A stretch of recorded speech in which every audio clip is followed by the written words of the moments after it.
예, 두 번째 시간 들어갑니다. 첫 시간에 사도들의 믿음과 거짓 사도, 자칭 사도, 그 다음에 수만 명 중의 그 장로무리의 믿음과를 대비를 하는 말씀을 나눴는데, 구약 성경에도 그 사사기에 보면은 특징이 뭐냐면 자기 소견에 옳은 대로 행하는 거예요. 하나님을 섬기는데 하나님을 안 섬기는 것이 아니에요. 그런데 하나님을 섬기되 자기 소견에 옳은 대로. 근데 야고보가 내 의견에는, 내 생각에는 자꾸 이래서 않는 거예요. 하나님의 말씀에는 은이라고를 않죠. 이것을 잘 구분을 해야 돼요. 우리는 사람의 소견에 옳은 대로 행하는 종교인들이 아니고 예수 그리스도를 믿음으로 행하는 참신앙인들이어야 한다, 그런 말이에요. 행한다라고 하는 것은 같지만 그리스도의 율법을 따라 행할 것이냐, 성령을 따라 행할 것이냐, 사람의 의견을 따라서 행할 것이냐는 전혀 다른 문제인 거예요. 그런데 사람의 의견대로 행하는 사람들 치고 하나님을 위해서는 목숨도 내놨어. 아주 얼마나 열정이 대단한지. 그 사람들의 믿음을 막 따라가기도 어려울 정도요. 그런데 그 사람들이 그게 위험한 사람들이다, 그게. 사실은 뱀의 사자로 본인도 모르게 쓰임받을 수가 있는 거다, 이거요. 항상 막 얼굴이 해같이 빛나가면서 예수 믿고 축복받으시라고 그러면은 조심하시기를 바래요. 분별해서 들으셔야 돼. 그 말이 틀린 거냐? 그 말은 맞죠. 예수 믿고 축복받아야죠. 그런데 그들이 말하는 축복이 욥기 1장에 나온 축복인지 42장에 나오는 축복인지를 구분해야지, 이제. 이거 쉬운 문제가 아니야. 옛사람의 축복이냐 새사람의 축복이냐라는 건 전혀 다른 개념이죠. 롯이 아브라함을 따라올 때 복을 주겠다고 한 말을 듣고 따라 붙은 거잖아요. 그런데 롯은 땅의 복을 구했기 때문에 변질된 것이고, 아브라함은 하나님이 하늘의 복을 주는 복의 근원자로 세웠기 때문에 그런 과정을 거친 것이고, 이게 성경에는 비밀이다, 이게. 자, 이번에는 사도행전 21장 14절부터 읽도록 하겠습니다. 사도행전 21장 14절부터 26절까지 읽습니다.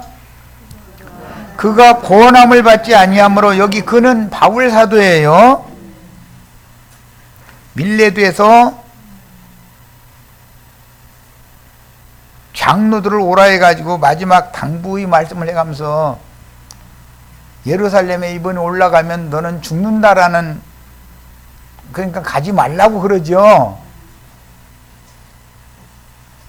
지난번에는 야고보가 세방을 놓는 바람에 지난번에 예루살렘에 가서 베드로를 15일 동안 만나고 왔는데, 베드로 만나러 갔더니 야고보가 엉뚱 소리 하는 바람에 다 파토나 버린 거 아니에요. 그런데 예루살렘에서 온 자들을 바울 사도는 그거를 완전히 무시해버리는 전도를 하기 시작하게 된 거예요. 그러면 예루살렘에서 내려온 자들을 무시한다는 말은 야고보가 보낸 자들을 무시한다라는 뜻은 장로들의 율법 행위와 모세의 글을 지켜야 된다라고 하는 것을 무시했다는 말인데, 지금 그렇게 하면은 또 그런 소문이 예루살렘 사람들이 다 알고 있는데, 바울이 이단자로 지금 찍힌 사람이잖아요, 이단의 괴수로.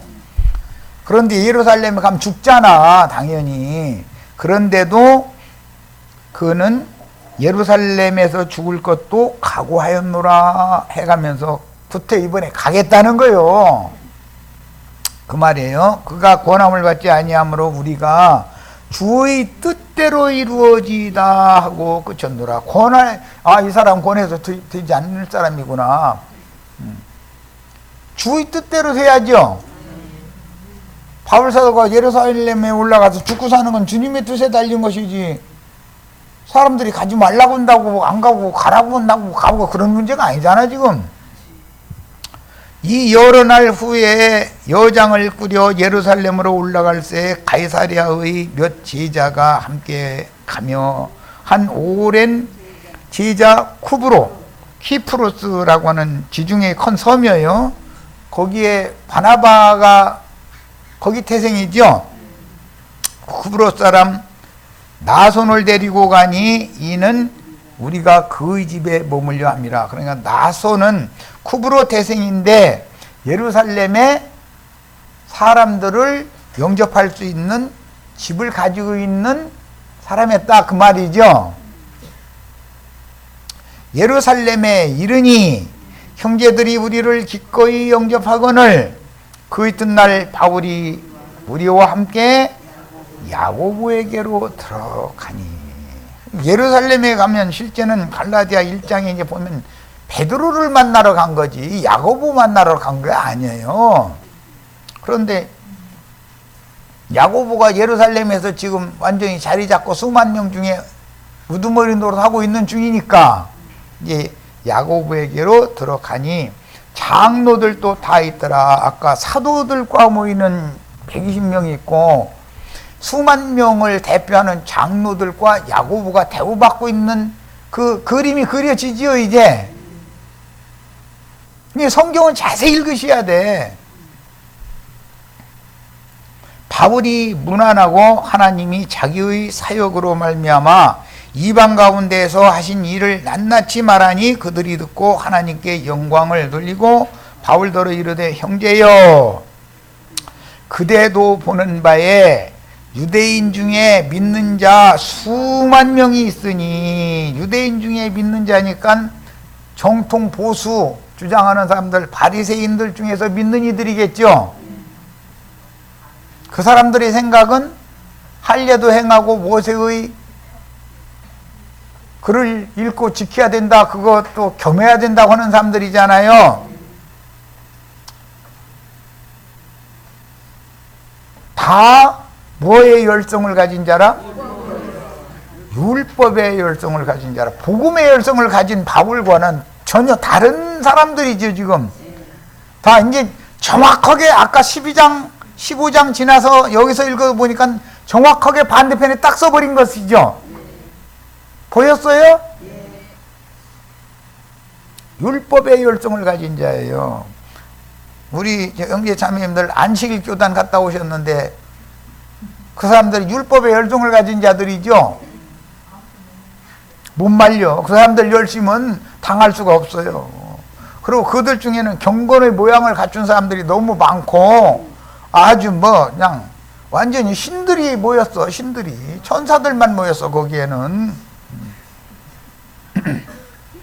네가 이방에 있는 모든 유대인을 가르치되 바울 보고 하는 말이에요.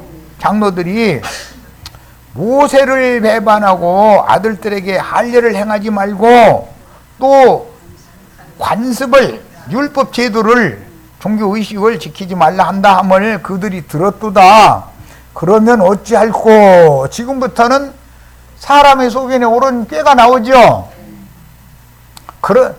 자, 그들이 다 네가 다니면서 이렇게 전했다는 소문을 다 들었는데 그러면 어떻게 할꼬라는 것은 사사기 생각이 나죠. 그들이 필연 그대가 온 것을 들으리니 우리가 말하는 이대로 하라. 장로들이 지금 야고보와 장로들이 하는 소리죠. 이대로 하면 좋은 일이 벌어질 것 같아요? 죽을 일이 벌어질 것 같아요? 이야, 이거 참 사람 잡아 이놈이고. 서원한 네 사람이 우리에게 있으니, 우리에게라는 것은 유대인 중에 믿는 이들 중이죠.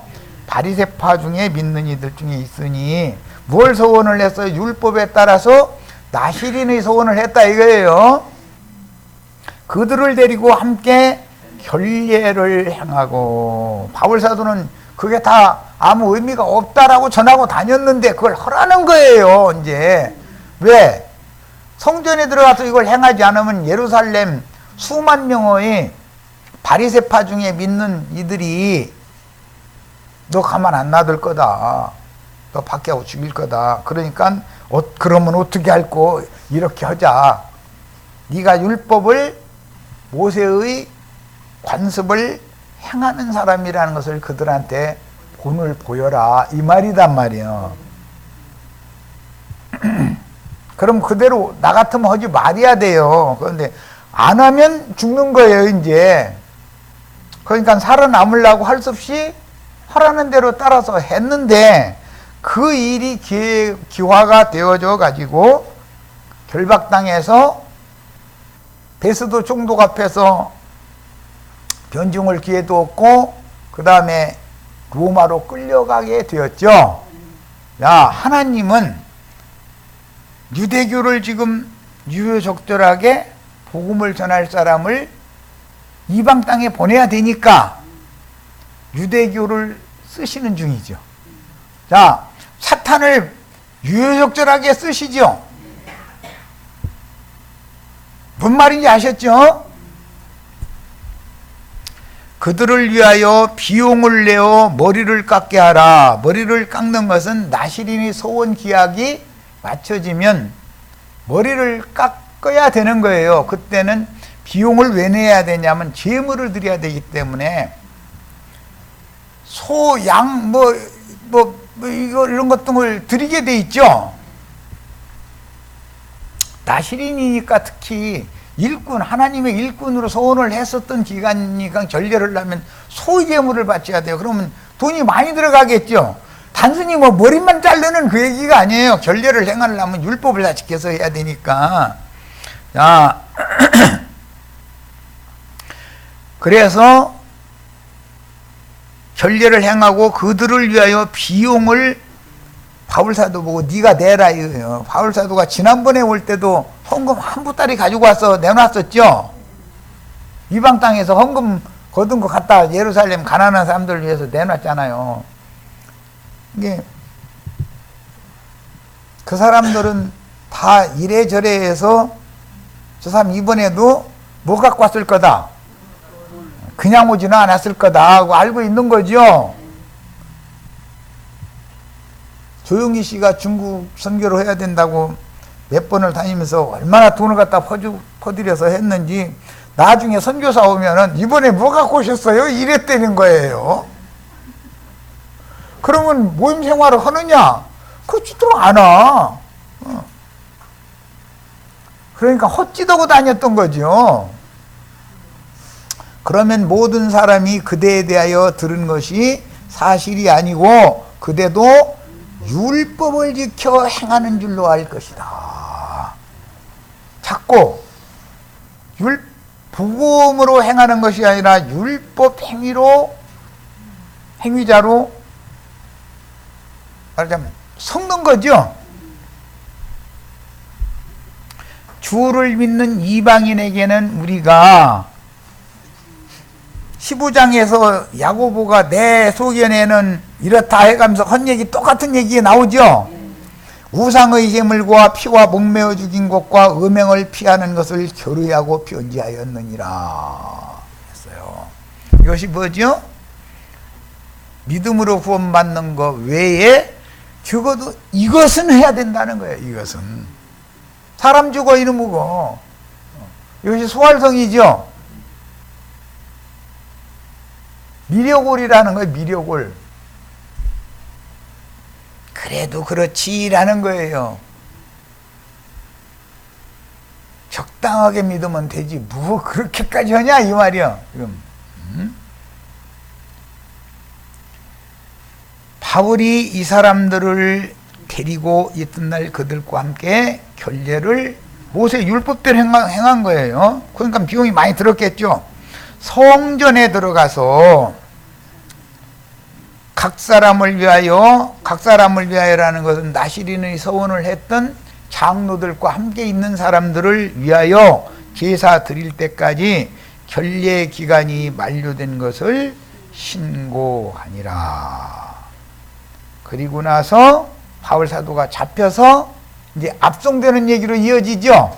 자, 이번에는 내용을 더 정확하게 알기 위해서 이때 실패를 겪고 그 다음에 이방인에게 보내어진 바울 사도가 그 이후로 무엇을 하나님 앞에 배웠고 복음을 어떻게 전하는가를 이제 보는 거예요. 갈라디아 대표적으로 갈라디아서를 보겠습니다. 1장 19절을 보지요. 18절부터 읽겠습니다. 그 후 다메섹 도상에서 빛을 받고 거꾸로 졌다가 다메섹으로 다시 돌아가기까지 3년이 걸렸어요.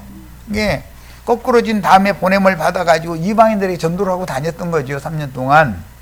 그리고 그 후 3년 만에 내가 게바를 방문하려고 예루살렘에 올라간 거. 이건 사도행전 15장 때를 말하는 거예요. 바울은 베드로를 만나러 간 거지 야고보를 만나러 간 거 아니에요. 그런데 예루살렘에 올라가서 그와 함께 그때 사도행전 15장 때 15일을 베드로와 함께 그했다는 거예요. 머무는 동안 주의 형제 야고보를 만나게 된 거예요. 뭔 말인지 아셨죠? 아까 사도행전 15장 읽었어요. 왜 다른 형제들을 보지 못하였노라. 보라, 내가 너에게 쓰는 것은 하나님 앞에서 거짓말이 아니니라. 그리고 그 후에 내가 수리아와 길르기아 지방에 이르렀으나 그리스도 안에 있는 유대의 교회들이 나를 얼굴로는 알지 못하고, 유대의 교회들은 수만 명의 바리새인 중에 믿는 이들이 생겨났고 장로들이 있었죠.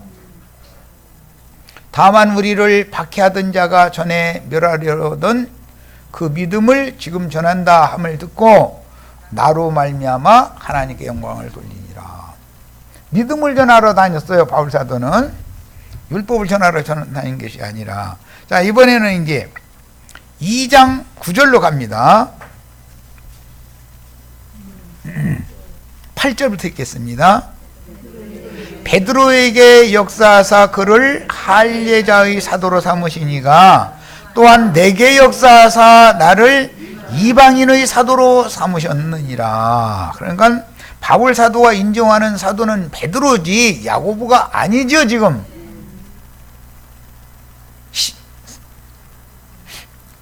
사도행전 15장에서 예루살렘에 이방인들이 다 회개하고 복음을 믿어서 성령이 임해가지고 구원을 얻은 사실을 전할 때 베드로를 만나러 갔었던 것이 야고보 만나러 갔었던 건 아니잖아요. 그런데 야고보가 대장 노릇을 하고 있으니 야고보와 장로들 앞에서 바울과 바나바가 이방인들이 구원을 얻은 것을 증거를 했고 그것을 베드로가 확증을 했잖아요. 복음으로. 그런데 장로들과 야고보가 내 의견에는 이렇다 해가면서 딴소리 했죠. 자, 그걸 잘 기억을 해 두셔요. 그리고 나서 이제 이어지는 말씀이니까 베드로에게 역사사 그를 할례자의 사도로 삼으시니가, 그러니까 할례자의 사도로 베드로를 머리로 사도로 삼았다. 야고보를 세웠다. 베드로를 사도로 삼으신 거예요. 또한 내게 역사하사 나를 이방인의 사도로 삼으셨느니라. 또 기둥같이 여기는, 여긴 기둥같이 여기는 사람들 얘기가 나오죠. 예루살렘 수만 명이 기둥같이 여기는 사람들이잖아요. 여기는 자 머리가 누구냐면 야고보다 이거예요. 두 번째가 누구냐면 게바예요. 말째가 누구냐면 요한이에요. 순서를 잘 보세요. 내게 주신 은혜를 알므로 그들도 안다 이거예요. 나와 바나바에게 친교 약수를 하였으니 우리는 이방인에게로 그들은 할례자에게로 가게 하려 함이라. 다만 우리에게 가난한 자들을 기억하도록 부탁하셨으니 이것은 나도 본래부터 힘써 행하여 왔노라. 예루살렘에 갈 때마다 이방 땅에서 헌금 모아가지고 갔었죠. 자, 그런데 이제 그 중에 게바가 두 번째로 예루살렘에서 두 번째로 기록된 게바가 안디옥 교회에 왔을 때 외식하다가 바울 사도한테 책망받은 얘기로 이제 이어지죠. 자, 그 다음에 이어지는 말씀도 12절까지 보겠습니다. 게바가 안디옥에 이르렀을 때 책망받을 일이 있기로 그것은 이방 교회에 와서 유대인의 행습을 했다 이거. 이방인들과 같이 음식 먹지 않는 그런 내내 밥 먹다가 야고보가 보낸 사람들이 딱 들이닥쳤어. 누구예요? 장로들이죠. 예루살렘 수만 명의 장로들이죠. 딱 들이닥치니까 베드로가 숟갈 딱 놓고 입이 딱 닫고 저쪽에 가서 혼자 있는 것처럼 해버린 거예요. 그러니까 바울 사도가 성질났죠. 지금 상황을 설명하는 거예요. 이걸 정확하게 아셔야 돼. 내가 그를 대면하여 책망하였노라. 야고보에게서 온 어떤 이들이, 야고보에게서 어떤 이들은 불신자들이에요? 바리새인 중에서 믿는 자들이에요? 바리새파 사람들 중에서 믿는 이들의 수만 명을 대표하는 장로들이죠. 이르기 전에 게바가 이방인과 함께 먹다가 그들이 오매, 야고보가 보낸 장로들이 오매 그가 할례자들을 두려워하여 떠나 물러가매 남은 유대인들도 그와 같이 외식함으로 바나바도 그들의 외식에 유혹되었노라. 그러면 바울과 여태까지 이방 땅에 복음 전하던 바나바인데도 야고보 유세에 눌려가지고 바나바도 숟가락 활력 놓고 베드로가 나가니까 저도 따라 나가래. 아니, 그러니까 성질이 더 난 거죠. 이제 진리를 옳게 분별한다는 이렇게 어려운 거예요. 그래서 그들의 외식에 유혹되었다 그랬어요. 그러므로 나는 그들이 복음 진리를 따라 바르게 행하지 아니함을 보고, 복음을 따라서 행하는 게 아니죠. 이거는 모세 율법을 행하는 거죠. 이걸 보고 성질났다 이거예요. 그래가지고 그때 쏘아 붙인 거예요. 베드로는 분명히 바울 사도와 비슷한 연배였을 테니까, 아 형제 왜 이렇게 위선적인 인간이 돼가고 있어? 뭐 하는 거야 지금? 그랬다 이 말이잖아요. 형제가 유대인으로서 이방인 구원 얻은 이방인들 중에 와서 유대인들도 다 짊어지지 못하는 율법 행위를 이방인들한테 와서 행하라고 그러면 돼? 이방인들은 그런 율법을 가르침받은 적도 없는데 예수님은 율법을 완전케 하신 분이야. 우리는 그리스도 율법을 행하는 사람이야. 생명의 성령의 법을 따라야지 육체의 율법을 따르면 되겠어? 그랬다 이 말이에요. 참 담대하죠. 그런데 같이 동역하던 바나바까지 의식하니까 성질이 더 났겠지. 나 같아도 그래. 나 같아도 성질을 웬만큼 나게 만들어야 말이지 이놈이고. 예, 사람 준 것이 문제가 아니죠. 영의 일에 대해서는 냉철하게 판단하고 엄하게 꾸질 때는 꾸짖는 사람이 돼야죠. 우리는 이런 사람 되는 걸 추구하는 것이지 옳은 사람, 선한 사람 되는 걸 추구하는 게 아니죠. 맞아요? 목사님들 참 선하죠? 옳죠? 하나님의 선과 하나님의 절대의에 이르는 사람들이에요. 뱀이 사람들의 눈을 속이고 귀를 속이고 하는 거짓 선과 거짓 의를 내는 위선자들이에요. 구분이 되시죠 이제? 이제 자료 말씀으로 들어갑니다. 우리는 이와 같이 성경의 흐름에 대해서 대조하면서 영감을 따라 읽어야 된다. 그리고 우리는 복음의 진리를 행하는, 믿음으로 행하는, 성령을 따라 행하는 사람이 돼야지 이것도 행하고 저것도 행하고 두 가지를 다 잡으려고 하지 말아야 된다 이거예요. 완전히 유대교인들이라면, 또 가라지들이라면, 뭐 이방인들 믿지도 않는 사람들이라면 더 말할 것도 없어요. 믿지도 않는 이방인들이라는 건 이미 마귀 자식들이고 다 사단의 휘하에 있는 자들이고, 믿는다 하지만 배나 더 지옥 자식 된 가라지들이 있게 마련이고, 그런데 문제는 중간지대에 있는 사람들이다 이거예요. 이게 사람 잡아 이놈이고, 나도 아닌 게 왜 이렇게 힘들어요?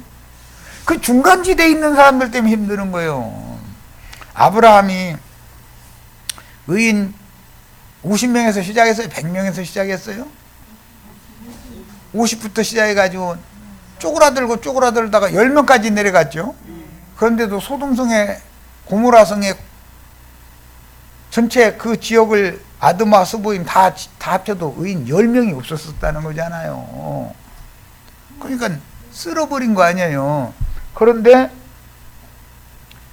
그렇게까지 매달려 싸니까 하나님이 아브라함을 생각해서, 왜 매달리는 걸 하나님이 눈치 없어요? 하나님 바보예요? 아브라함이 왜 그렇게 매달렸어요? 소돔성에 자기 조카 롯과 그 가족이 있기 때문에 롯과 그 가족의 구원을 위해서 매달린 거 아니에요. 그걸 생각하고 두 천사를 보내신 거잖아요. 걔들 불쌍하니까 건져내라 하고, 강제로 소돔성에서 끄집어 내놓으니까 천사가 지시한 산으로 가려고는 않고 눈을 들어서 소알성을 쳐다보더라는 거예요.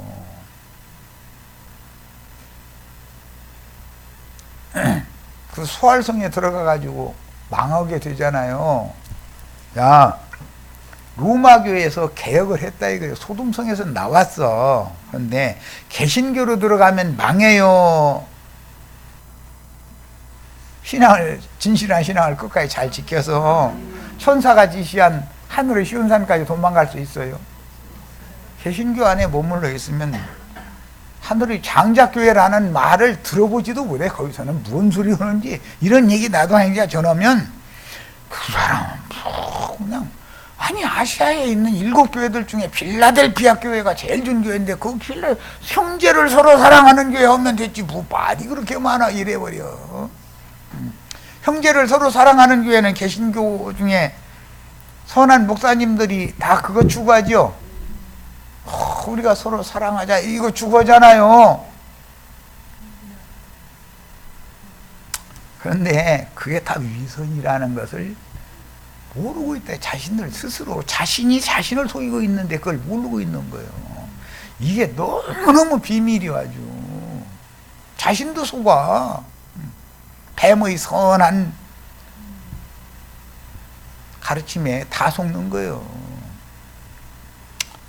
자, 헤롯의 대박해를 받은 베드로와 다른 사도들의 행적을 추적하여 언제, 왜, 누구와 함께 베드로가 갈릴리로 내려가서 밤새도록 물고기를 잡다가, 헤롯의 박해가 일어나기까지는 예루살렘 교회가 부흥했죠. 수만이 모일 정도로 부흥했어요. 그런데 120명이 모이는 데는 부흥해서 수만 명이 됐다는 말이 없어. 거기는 전도가 잘 안 됐던 모양이지. 갈릴리로 내려가서 밤새도록 물고기를 잡다가 그 이튿날 새벽 미명에 갈릴리의 바닷가에서, 이게 요한복음 21장에 나오는 말이죠. 조반을 준비하고 기다리던 주님을 만나서, 요한복음 20장에는 7 귀신을 쫓아내 주신 막달라 마리아 보고, 내가 내 형제들, 내 지제들보다 먼저 갈릴리로 가서 기다릴 테니까 거기서 만나자, 이걸 전하라, 이렇게 부탁했었죠. 바닷가에서 조반을 준비하고 기다리던 주님을 만나서 약속하신 갈릴리의 한 산에서 크고 깊은 상처를 치료받고 회복되어 모든 민족에게로 다시 보내심을 받고 예루살렘에 지금 다시 올라온 것이 사도행전 15장의 이야기다 이거예요. 사도행전 15장에서는 갈릴리로 내려간 얘기고, 헤롯의 박해를 받아가지고 15장에서는 갈릴리로 올라왔는데, 야고보가, 베드로가 예루살렘을 비워둔 사이에 예루살렘에서 대장이 돼 있는 거죠. 그 과정을 잘 이해를 하셔야 돼요. 이방인의 사도들을 만나서 복음을 확정한 베드로의 증언을 자세히 읽어야 한다. 이 굉장히 중요한 말이에요. 아까 그래 사도행전 15장 그걸 벌로 읽으면 안 된다 해서 내가 다시 읽은 거예요. 사도행전 15장 5절로 11절 바리새파 중에 어떤 믿는 사람들이 일어나 말하되, 믿는데 바리새파라고 하는 교파가 여전히 버리지 못했다 이거예요. 기독교계에 전도하면은 그 소속이 뭐지? 장로교파요, 침례교파요, 이거 꼭 물어보죠. 이야, 그거 참 신기한 일이요. 초교파요 이랬다니, 그럼 이단이요 이래버려요. 교파 없어 그럼 이단이라고 그러죠. 바리새파 중에 어떤 믿는 사람들은 그때 당시 수만 명이었죠. 자, 어떤 수만 명의 대표자들은 장로들이고, 그 장로들은 야고보를 추종하는 자들이잖아요. 야고보는 예루살렘 유대교 지도자들과 손잡고 있는 사람들이잖아요. 할례도 행하고 모세율법도 행하라고 하니까 유대교인들이 싫어할 필요가 없죠. 적당하게 복음도 따르고 율법도 따르고. 그러니까 유대교인들은 그걸 분별을 못하니까 좋아할 거 아니에요. 그들은 다 성전에 모이고, 성전에 모여서 결례의식도 행하고 할례도 행하고 나시린 결례의식도 행하고 다 따라 하니까 하라는 대로 또 그 사람들한테 불평할 필요가 없지. 로마교는 개신교 미워해요, 좋아해요? 미워 안 씁니다. 네. 로마교 크리스마스 때 같이 좋아해요, 개신교는 따로 좋아해요? 부활절 때 같이 절기 지켜요, 개신교는 따로 지켜요? 똑같은 짓 하는 거예요. 명칭은 바꿔졌지. 신부제도를 목사제도로, 성당제도를 예배당제도로 바꿨지. 그러나 그들이 행하는 행습은 똑같잖아요. 자, 어떤 바리새파 중 어떤 사람들은 이제 야고보를 중심으로 수만 명 중에서 어른 노릇하는 장로들인데, 이 사람들이 일어나서 말하되 이방인에게 할례를 행하고 모세의 율법을 지키라 명하는 마땅하다. 이 사람들은 아예 그냥 확정해버려. 이것이 마땅하다는 거예요. 그럼 이 사람들이 안 믿는 사람들이에요? 그런데 바리새파 중에 믿는 사람이요. 이게 앞에 표가 달렸어. 사도와 장로들이 이 일을 의논하러 모여서 이제 많은 변론이 있은 후에 베드로의 변증이 있었죠. 그리고 나서 여기까지 우리가 아까 읽었고, 야고보가 자기 의견 얘기를 하는 것까지도 아까 읽었죠. 자, 이제 10페이지의 하단으로 갑니다. 스스로 성전에 모이는 기독교도들의 지도자가 된 야고보는, 이 사람은 베드로가 헤롯의 박해를 받고 예루살렘에서 갈릴리로 내려가는 기회를 노리고 있었죠. 베드로가 없으면 지가 왕이 되는 거 아니에요. 이제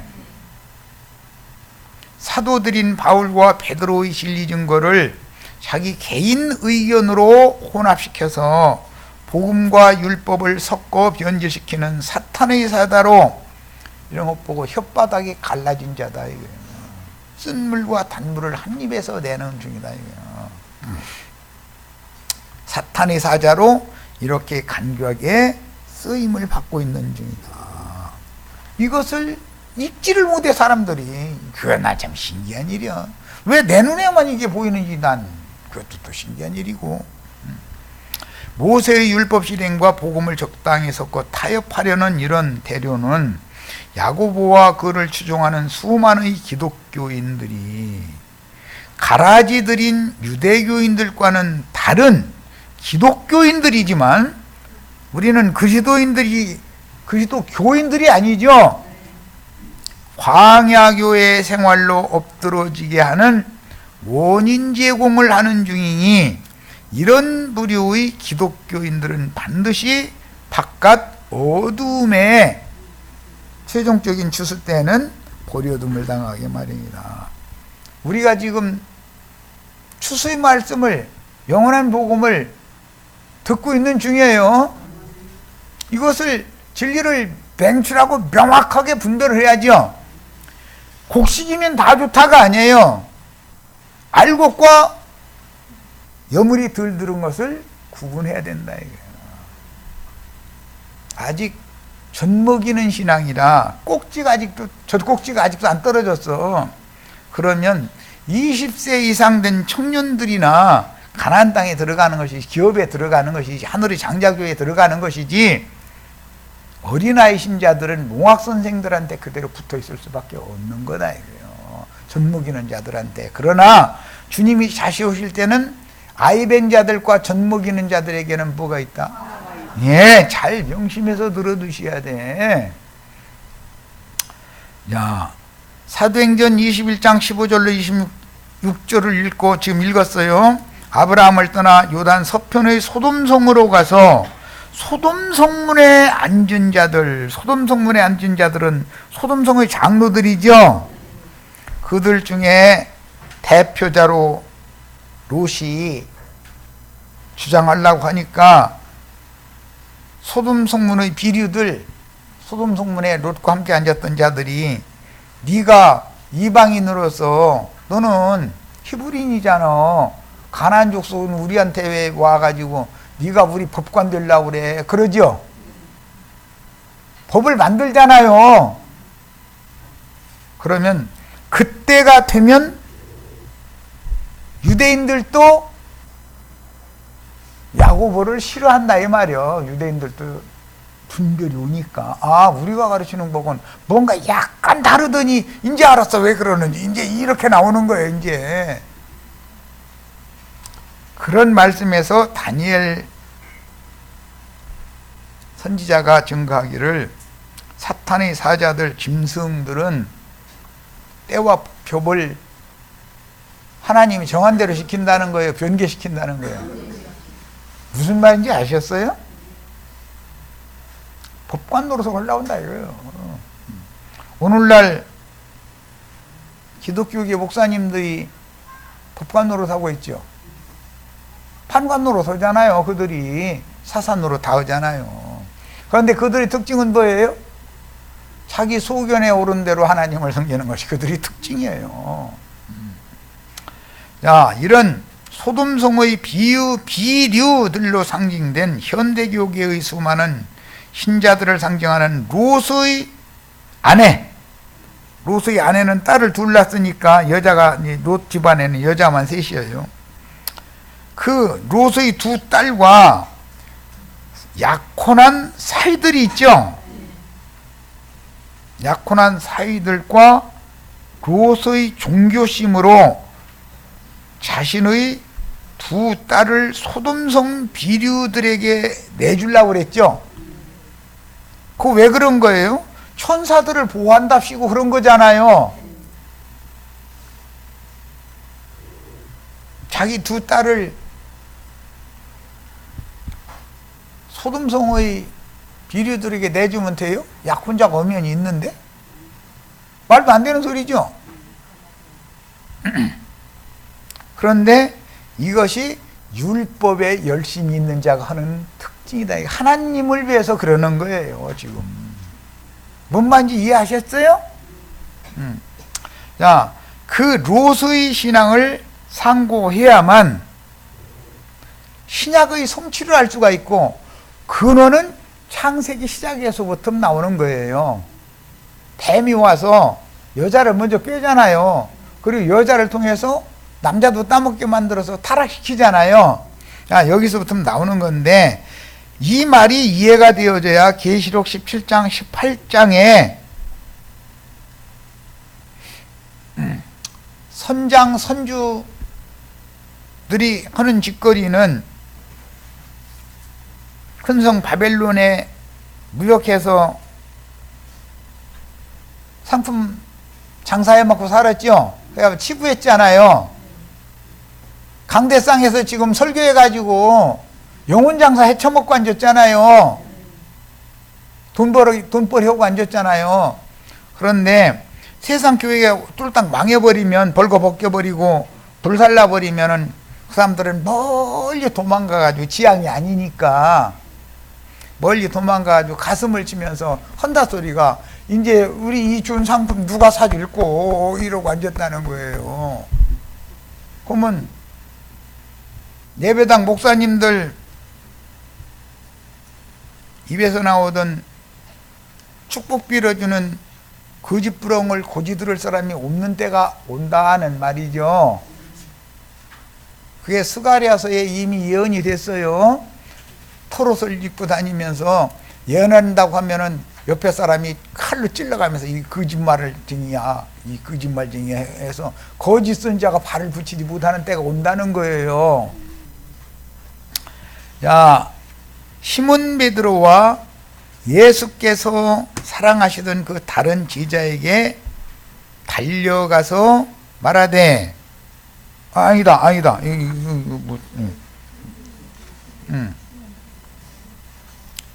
창세기 18장 27절 이후로 요한복음에 베드로의 이름이, 창세기란다. 요한복음 18장, 베드로가 주님 시험 당할 때 뒤에서 3번 부인하고 다굴 때 튀어나가 가지고서 통곡한 그 이후에는 베드로가 이름이 안 나오잖아요.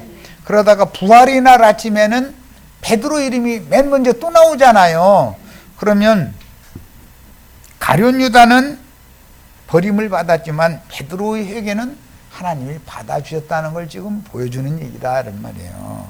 그리고 베드로는 머리사도로 하나님이 쓰시려고 작정하고 있는 것을 알 수 있다 이런 말이에요. 그런데 예루살렘이 교회가 부흥되고 수만 명이 부흥되어지고 갈 때까지 박해 중에서 전도 일을 잘 행했지만, 그가 최후로 헤롯의 박해를 받았을 때는 죽음의 번개칼이 눈앞에 왔다리 갔다리 하더라는 거예요.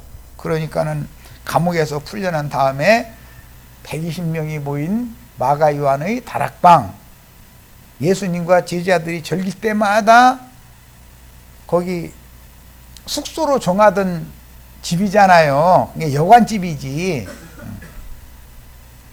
거기에 모인 120명 주님의 제자들과 사도들한테 가서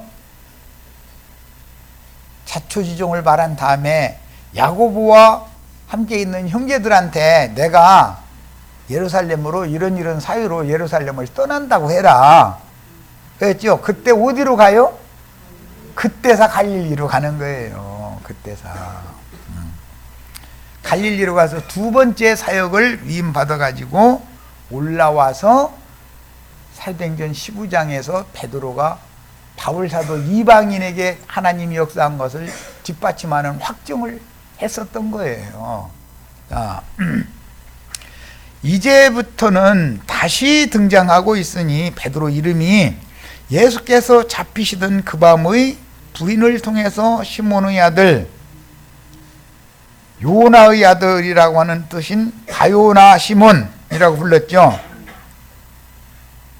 베드로 옛사람은 예수와 함께 죽임을 당했고 함께 장사되었다가 그리스도와 함께 속사람이 부활된 거예요. 새 생명을 얻고 그것이 초실절 율법이 이루어진 거예요.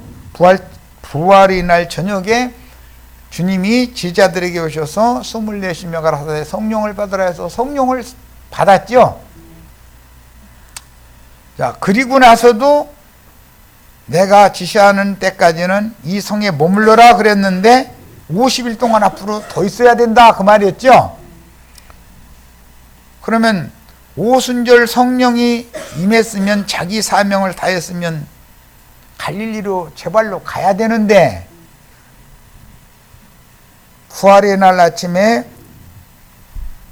여제자인 막달라 마리아의 전언을 한 귀로 듣고 한 귀로 새고 있었는데 그것은 한 번 전도하면은 3,000명, 한 번 전도하면 5,000명, 막 위에 기하급수적으로 숫자가 늘어나니까 베드로님, 사도님 해서 하면 거기에 머물고 싶어요? 떠나고 싶어요? 나 같아도 머물고 싶어. 나 같아도. 그런데 느슨해지고 둔해진 상태가 되니까 헤롯을 일으켜서 박해를 보냈다는 거예요. 그러니까 그때 할 수 없이 마지못해서, 사실은 베드로도 마지못해서 도망가는 거지, 살해야 되니까 하는 거지, 주님의 말씀을 이루기 위해서 갈릴리로 가는 게 아니에요. 낙심해가지고, 아이고 예수님도 죽고 뭐 이제 나도 다 끝났구만, 보니까 뭐 영자의 전성시대는 자 지났구만, 이제는 전도를 해도 사람들이 잘 오지도 않고 이제 이렇게 됐겠지 당연히. 그러니까 나는 고기나 잡으러 갈 거야. 그러고 낙심천만이 돼서 하니까 7명 다른 제자들도 덜렁덜렁 우리도 같이 가자 그러고 따라갔다는 거잖아요. 가가지고 옛날 하던 대로 밤새도록 그물을 내리는데 이게 한 마리도 안 잡혀. 기적 중에는 그런 기적도 있었어. 잘 잡히는 기적만 있는 게 아니라 안 잡히는 기적도 있어. 그러다가 새벽 미명에 새날이 밝아올 때죠. 지금 부활하신 주님을 두 번째 만나는 얘기하는 거예요. 베드로가 새벽 미명에 아침 상을 바닷가에다 준비해 놓고 제자들을 기다리는 주님을 만났다는 거예요. 이게 뭔 얘기인지 이제 전체의 흐름이 이해가 되죠.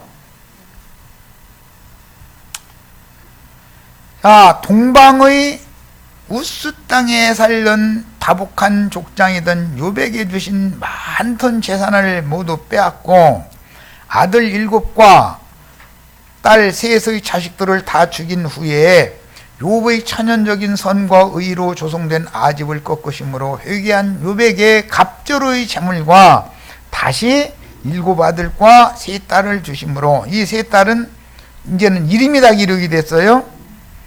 회복시켜 주신 것은 구속사의 부활 생명을 가장 쉽게 이해할 수 있도록 기록한 히브리 문학의 특징이다.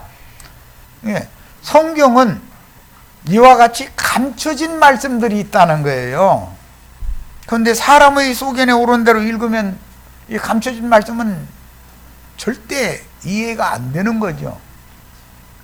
이와 같이 주님이 예루살렘에 올라가서 인기를 등에 업고 이스라엘 왕으로 등극하면 예수 그리스도 왕의 신하들이 되어서 우편짜리 좌편짜리는 내 자리야, 이것만 꿈꾸고 있던 자들이 부활하신 주님을 만나기 전의 제자들이 상태잖아요. 천연적인 이런 제자들이 주님이 시험당할 때는 다 도망치고 말더라는 거예요. 그런데 그들이 부활 후에 다시 모여서 마가 요한의 다락방에 다시 모여 있었죠.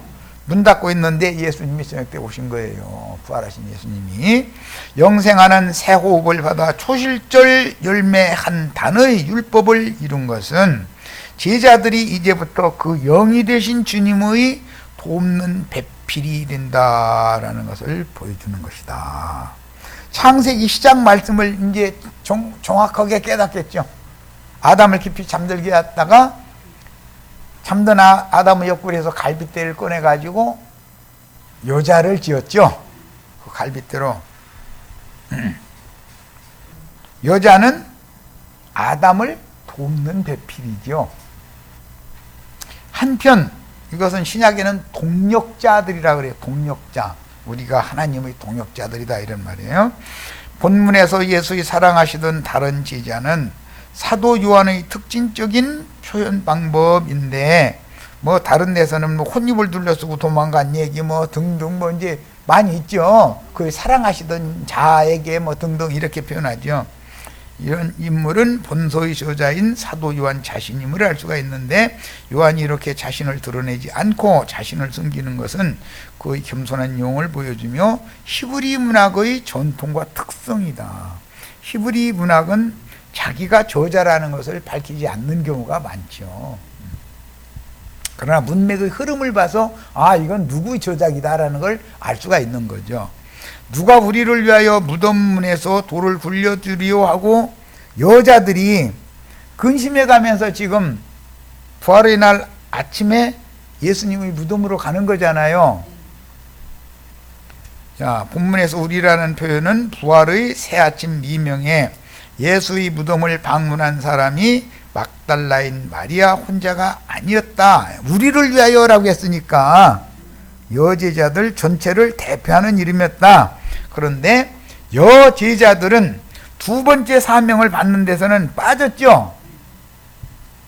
첫 번째는 막달라 마리아가 여자들을 대표해서 사명을 받았잖아요. 제자들한테 가서 그 제자들에게 전해준 전언을 듣고 제자들은 예루살렘에서 전도를 했잖아요. 그러나 이게 두 번째는 예루살렘에서 흩어질 수 없는 밖에 없는 상황을 만들었죠. 보냈죠. 그래서 갈릴리로 가서 주님을 다시 만나고 모든 민족에게 두 번째 사명을 위임받아 가지고 온 이후에 베드로가 바울이 로마로 가서 거기에서 순교당한 얘기가 초대교회 사도시대의 기록이에요. 자, 그녀가 주동적으로 앞장서서 새 창조를 위한 천지 개벽의 태초인 큰 안식일 후의 첫날 무교절의 큰 날 밤이 지나가기를 기다렸다가 서둘러 다른 여제자들과 함께 인자 예수의 무덤에 왔다라는 것을 보여주고, 막달라 마리아는 그 모든 여자들의 대표자로 기록한 거다라는 말이에요. 자, 시몬 베드로와 예수께서 사랑하시던 그 다른 제자에게 달려가 말하되, 사람들이 여기 이제 막달라 마리아가 하는 말인데, 사람들이 주님을 무덤에서 가져다가 어디 주었는지 우리가 알지 못하겠다. 이 말은 막달라 마리아의 관념이 아직 영적인 삶이 아니다 이 말이죠. 사람들이 시체 도둑질 해다가 어디로 가져갔는가 보다 이랬다는 거잖아요. 사람들이 예수 시체 도둑질해 간 거예요. 주님이 다시 스스로 부활된 거예요. 이거에 대해서 의식이 없는 거예요 지금. 야, 막달라 마리아는 두 제자에게 누군가 예수의 시신을 가져가서 어디에다 두었다고 단정적으로 지금 말을 하고 있으니, 이런 표현은 예수의 시체를 발견하지 못했다는 사실을 강조하는 표현일 뿐 아니라 이건 모두 사람의 생각이다. 이게 사람 죽어 이는 뭐고, 이건 내 의견에는 이래가면서 얘기하면 이거 사람 죽인다니까. 막달라 마리아의 전언은 부활을 고대하던 히브리인들의 전통적인 신앙을 가진 제자들이지만, 그날 새벽 이명에 예수께서 영의 몸을 입고 전인격적으로 부활하여 영과 혼과 몸 전체가 부활한 거예요. 다른 모양으로 나타내셨으리라고는 전혀 염두에 두지 않고 있다는 것을 보여준다. 예수를 왜 몰라봤죠? 다른 모양으로 나타나셨으니까. 아무라도 그렇게 희귀할 수 없는 흰 옷을 입은, 희고 고운 세마포 옷을 입은 천사의 모양으로 나타났으니까, 사흘 전의 예수가 아니니까 지금 못 알아본 거 아니냐 이 말이에요. 향유를 바른 후에 예수의 부활을 고대했지만 영의 몸을 입은 다른 문양으로 부활하신 시련을 믿지는 못했기 때문인데, 현대교계의 신앙 역시 속사람이 육의 몸인 첫 장막을 벗고 영의 몸으로 부활하여, 이건 속사람이 부활하는 거예요. 새 세계로 나타나서 영생하는 이치를 전혀 모르고 육의 몸이 죽지도 않고 산채로 휴거된다고 믿는 무지와 똑같은 거다. 오늘날 기독교인들 이렇게 믿고 있죠. 그 사람들한테 다른 모양으로 주님이 부활돼서 나타나면 믿어요 안 믿어요? 혹시 동산치기 아니에요? 이럴 거 아니겠어요? 자, 니고데모와 다른 여제자들이 준비한 향제리로 처리한 것은 부활을 고대하던 이스라엘의 장례법에 따른 것인데, 이건 창세기 50장에서 충분히 읽었어요. 야곱의 이스라엘이 돼가지고 애굽에서 죽었을 때 향품으로 처리하는 기간이 며칠? 40일이었어요. 그 기간은 부활을 나타내는 기간이었기 때문에 사순절이라 해서 부활 후에 40일 동안 제자들을 데리고 다닌 기간에 대한 비유죠. 부활하신 예수를 오늘 지금 내가 전하고 있는 거, 이렇게 예수는 부활한다 이걸. 예수 그리스도 예언대로 오는 부활 때에 데살로니가전서 4장에 보면 단체적으로 마지막 납할 때 주 안에서 자던 자들이 한꺼번에 일어나는 부활이 또 오죠. 네. 곧 짐승의 때에 이 생에서 살아서 그날을 맞은 신자들은 기독교 기가 바라는 휴거를 당하는 것이 아니고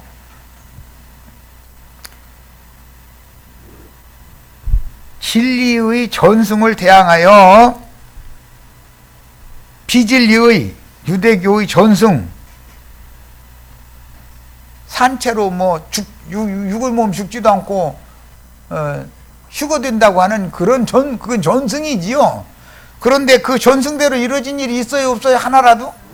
2000년 동안 다 그렇게 믿었는데 2000년 동안 육의 몸이 안 죽고 휴거된 사람 있어요, 없어요? 앞으로는 영원히 있을 거예요, 없을 거예요? 신앙의 순결을 지키다가 다 죽임을 당하여 속사람의 영의 몸이 나타나서 신부성에 들어가 새 세계를 유업으로 받는 것이 승천이다. 부활과 승천까지 얘기한 거예요. 그리고 이어서 주와 함께 오는 새 세상에 다시 와서 그 영의 인을 맞을 12지파의 새 장막을 둘러싸므로 그 천년이 차도록 메시아의 왕국을 회복할 예루살렘 교회 120명이 120명의 성도들이 AD 70년 예루살렘 통금령이 내려짐으로 예루살렘이 멸망할 때 예루살렘과 이스라엘 나라가 망해버렸죠. 예루살렘 교회도 못 몰고 한 예루살렘 통금령이 내리니까 그들이 반드시 감춰진 이 무리가 회복이 되는 것이다, 그런 말이에요. 그때 수많은 야고보를 따르던 사람들은 부끄러운 구원을 겨우 얻을 사람들이 있고, 많은 사람들은 가라지들이기 때문에 불못에 던져지겠죠. 그래서 그 영으로 인침을 받아 구속받을 때 치천사들로 주님의 그 사역에 동역하는 자들이 신약의 사도들이다, 그런 말이에요. 증인들이고, 우리는 신약의 사도와 증인들한테 동역해서 그리스도의 몸을 세워야죠. 짐승들과 동역해서 짐승의 몸을 세우면은 멸망이잖아요. 그러니까 믿는 자 천장, 불신자 지옥이라는 말이 틀리죠. 믿는 자 중에도 신부성에 들어가는 자들과 바깥 어둠에 쫓겨나는 자들이 있고, 영영한 불못에 들어갈 가라지들과 이방인들은 따로 있는 거다. 그런데 가라지가 이방인들보다도 더 깊은 지옥에 빠지는 거다라는 것을 알아야 된다, 이 말이에요. 자, 이것을 알면 예배당 목사 하라고 사정해도 이제 안 하겠죠. 하고 싶으면 하세요. 그런데 또 안 하면 주님 뜻이 안 이루어지니까 하시는데 알고서 해야지. 알고 해도. 일단 여기까지서 마칩니다.